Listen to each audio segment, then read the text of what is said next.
There's been a lot of talk about how the Texas public school finance system needs to be fixed. But what's wrong with the current system? Let's take a look. The system supports more than 5.3 million students, 8,700 campuses, and 1,200 school districts and charters. It's complex, but understanding the basics and why it isn't working is relatively simple. Think of funding schools in Texas as filling up a glass. The size of the glass represents the amount of money the system uses to educate all of our students. Texas gives the state legislature the responsibility to decide how big the glass is and how it gets filled.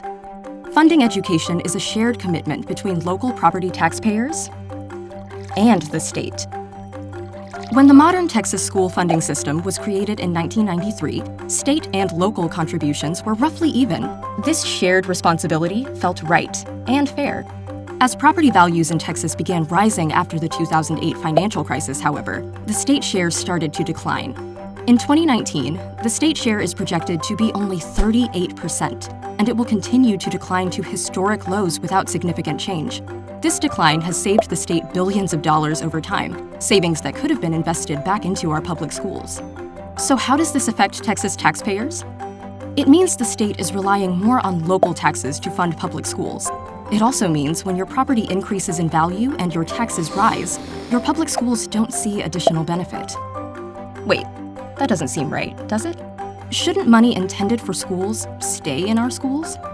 If the state saves billions from increased local property taxes, shouldn't that savings go to improve and expand student programs and pay our teachers more? Instead, that savings is going to other things in the state budget, while spending on Texas students remains flat, despite higher expectations and rising costs. That also doesn't seem right, does it? So what's the solution? Money intended for our schools should stay in our schools. The state should invest more in our programs, teachers, and students. Their future, our state's future, is worth every penny.